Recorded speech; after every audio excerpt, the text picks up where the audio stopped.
Hi, Kim. How are you? I'm doing fabulous. How are you doing? I am doing great. I am so excited to talk with you today and share your. Sorry about that. Just a little background about Kim. She is the 2019 Mrs. Mississippi, correct? International. Yes, ma'am. International. That's Yes, awesome. thank Awesome. you. And I'm so glad to be here today.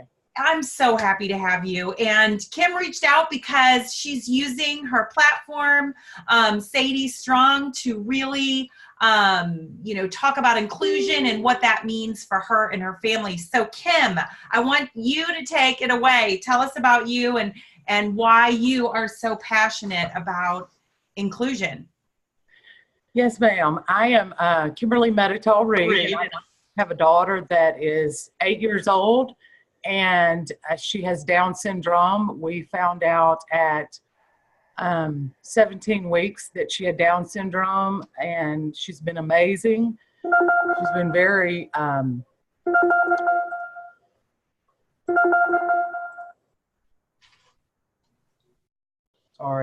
very alert, and she's done very well. So I am the 2019 Mrs. Mississippi International, as you said, and my platform is Sadie Strong, which is named after my 8-year-old daughter with Down syndrome.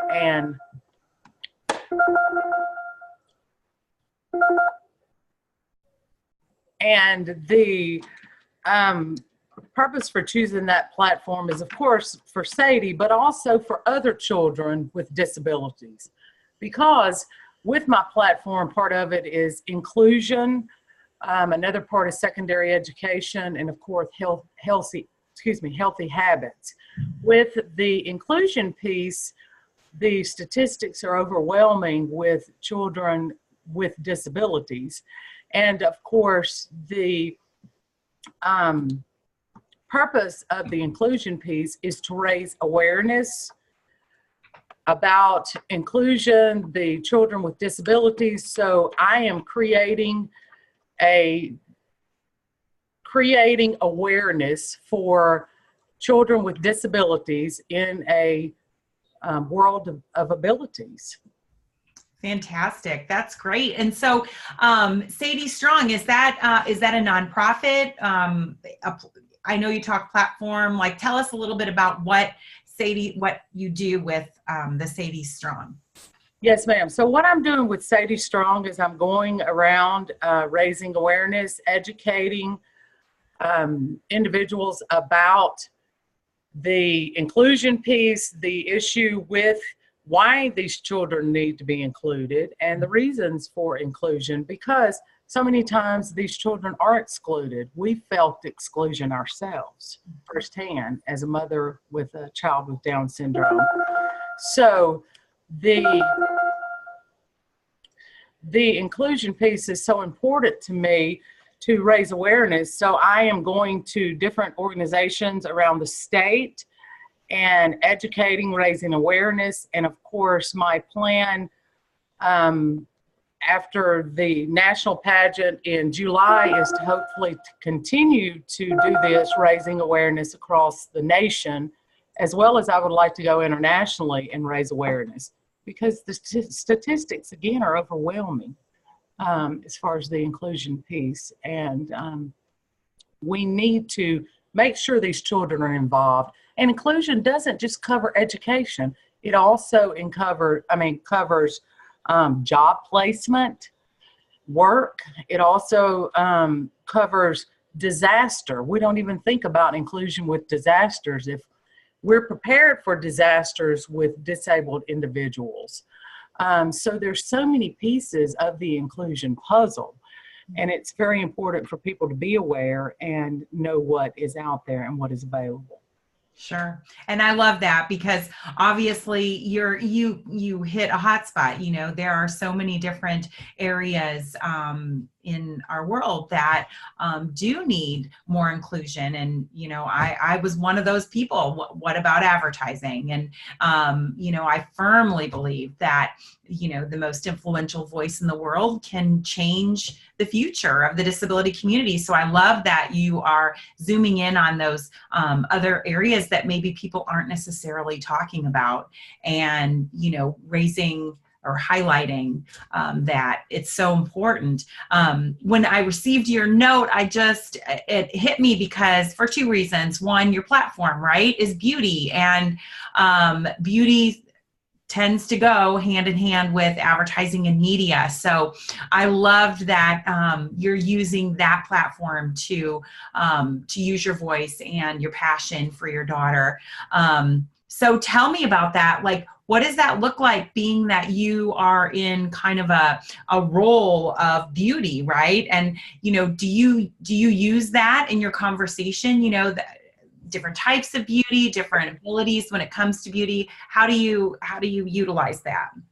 Yes, ma'am, I certainly do. And I think beauty is so important because I also work with the Miss Amazing organization here in the state of Mississippi, and it's also nationwide, and they have a national pageant every year as well. So by doing that, one thing that's so important to me is bringing those children in, including those children, letting them know they are beautiful and they can do anything they want to do. And I think in so many ways, we have parents that don't know what is out there, what is available, that there are things available to include these children. And the Miss Amazing organization is completely nonprofit. Everything we do is for the children, and we spend a day with those young ladies, just interacting with them, making them feel beautiful. We bring people in that does the hair and the makeup. They, of course, are able to dress up. They have escorts, and it's a beautiful way to give back. And they are beautiful. We're all beautiful, and we all have a purpose here. Absolutely. We love Miss Amazing, and Changing the Face of Beauty was actually at their national convention a year ago. So they're doing great work. And, you know, what I really love about that organization is even outside of the beauty component, they really, I've received so many notes from parents talking about how that experience empowered their child to no longer fear, you know, speaking in front of crowds and putting themselves out there. I actually have goosebumps just talking about that, because I mean, who doesn't fear being in front of people? I know I do.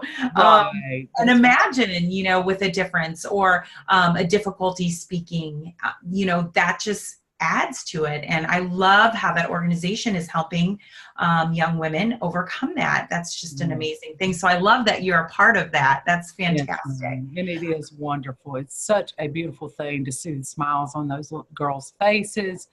And like you say, to be able to do things and feel that they are worthy and that they have a purpose, that is so important.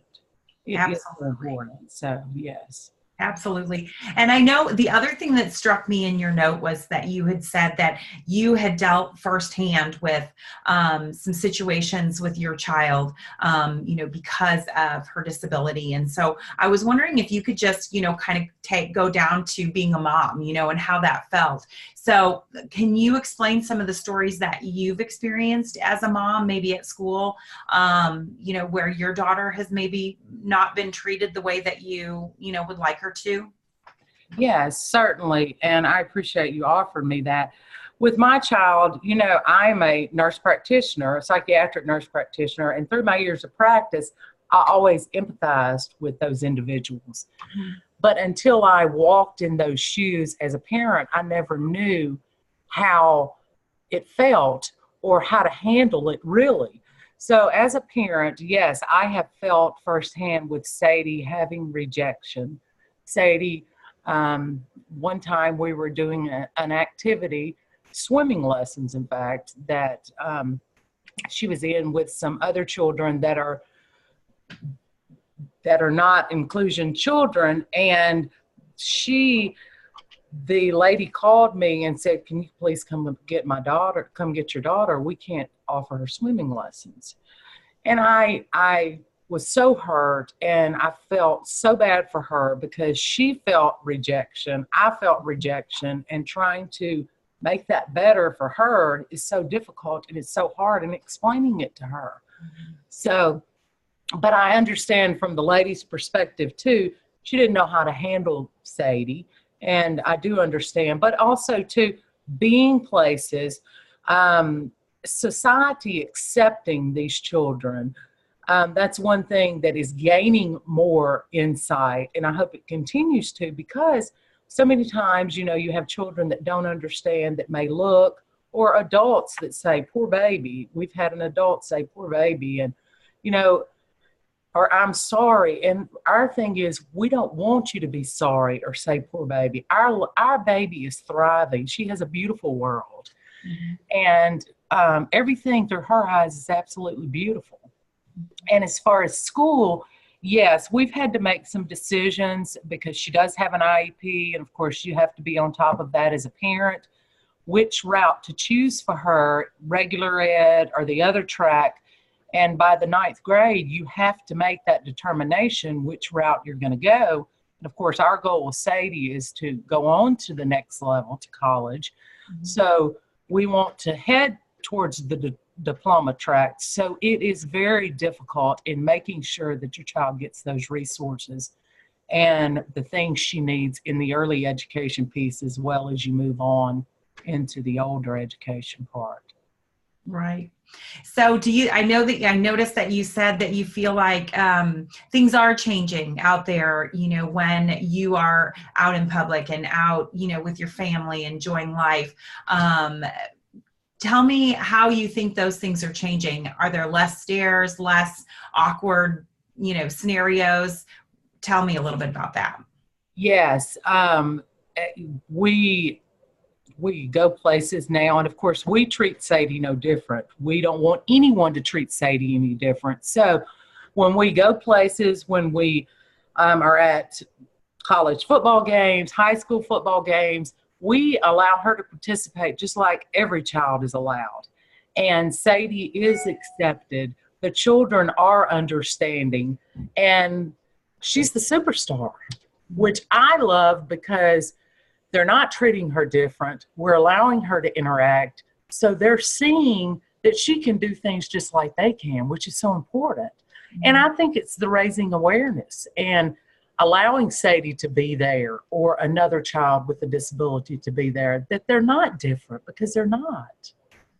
Right. I agree. And, that's kind of, as this mission behind this organization has continued to evolve, that was really the purpose, because I believe, just like you do as a mom with a child with a disability, that if people have access to our daughters, then they're not going to fear that interaction. And so, being a photographer, I thought, how in the world can we make that happen in every home, Wow.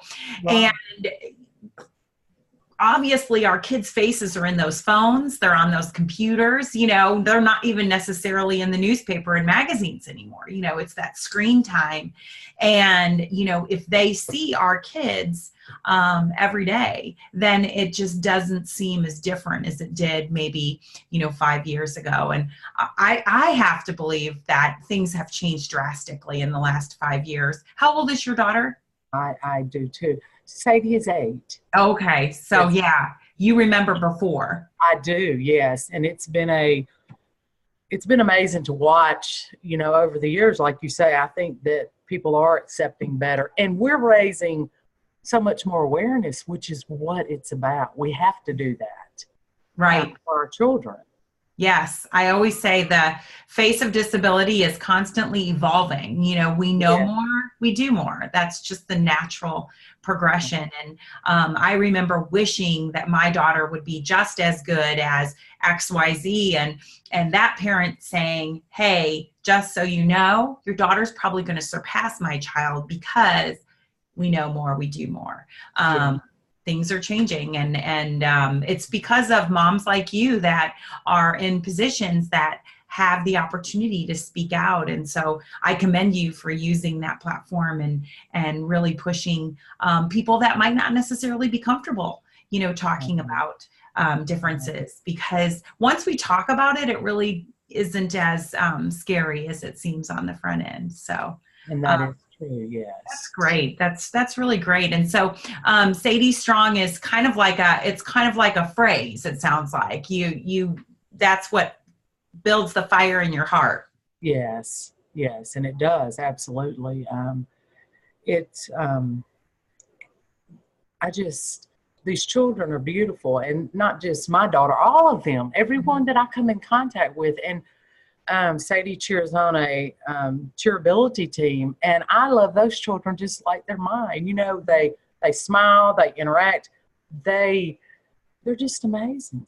They are amazing, and it is beautiful. And I think with the media too, it's so important. The media is our vehicle. Mm-hmm. It's our tool to moving forward and raising that awareness and giving back what we can do. And I think as parents that have those modes, it's so important, because if we don't advocate, no one else is. And I think that is so important. And I've learned that through Sadie. If I don't do it, it's not going to get done. Isn't that the truth? No truer words spoken. Yes, it is. I always say we're the lucky ones, because I didn't live that way pre Grace, which is my daughter. I definitely didn't have a voice. And, once you have a child who doesn't have a voice, Mama Bear steps in, and I'm not quite sure what's coming out, but something's coming out because right. That is right. Good for you. So, last question for you: how do you feel when you see your family represented in the media and advertising? Obviously, your daughter was with you pre. Companies making more of a concerted effort to make sure they speak to the largest minority in the world. But how does that make you feel when you witness that? It's it brings hope, and it brings happiness, and not just hope for my child, but hope for other children like her. Mm-hmm. Because again, it goes back to us being the driver and making sure that people are aware. Then that's how the information about our children with special needs is going to get out, and why it's so important to include those individuals. And I think that is so important, and it does make you feel proud, and it also makes you feel like that things are moving forward. And I think the more we push, the more they're going to, and that is so important. I agree. I visited Land and Nod when they were still in business, and one of the quotes they had on the wall was, "You can't be what you can't see." And it was actually someone who was running an after-school program in some low-income areas of the city. And I thought to myself, wow, that statement, it's so true. Yes. Right. And I think it stands not only for our children, but for us. We can't dream, we can't reach if we don't know if it's achievable, and or at least the masses can't, and right. And I think that I remember my sister saying to me when I had a prenatal diagnosis, she said, that child's going to be the next cheerleader on Glee, because at the time, Harry Potter was on Glee, and it sounds silly, but I definitely carried that with me, like anything is possible. If Lauren Potter can be on Glee, then this baby, who knows what this child's going to do, so. Right. And I agree. And you're seeing so many more faces now. And I mean, in modeling agencies, in advertisements, so many different worlds that they are beautiful. They have that. And yes, they can do anything. And we're showing that, which is so awesome. And it brings happiness to me, because they deserve such a chance, because they are such fighters and so resilient. Right. They start that fight from the minute they're born. That's Yes, so they true. do. Yes. Well, I loved how you touched too on the whole inclusion piece and how that is what's going to push for employment, because I think, you know, we all as parents, and it's terrible, but when our baby is born, that's what we're thinking about. Where in the world is this child going to get a job? You know, and I think you're right. Through these conversations and through raising this awareness in all different facets of life, we are also impacting the future employer. And hopefully, hey, you know, I mean, they're not going to necessarily be able to do every job, but there are jobs out there that they will do very well. And yes. go have that opportunity. So is there anything else you want to add? I don't have anything else I would like to add. I just want you to know I appreciate so much your time, and I want to make a difference. And through everything, my whole purpose here is to make a difference and continue to push forward, not just for my child, but for every child that has a disability, because we have to. Absolutely. And I should ask you, so if somebody wanted you to come out and speak, you know, maybe in Mississippi or beyond, is there somewhere that they can reach you? Is there a certain email or website or anything? Yes, ma'am. Absolutely. My email is my email is Kim, Kim Mettetal, METTETAL @comcast.net.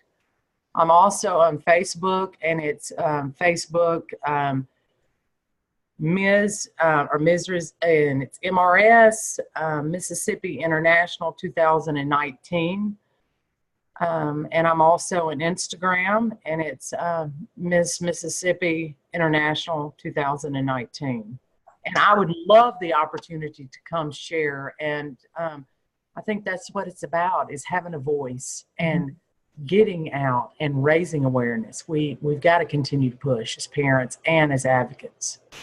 Absolutely. Wonderful.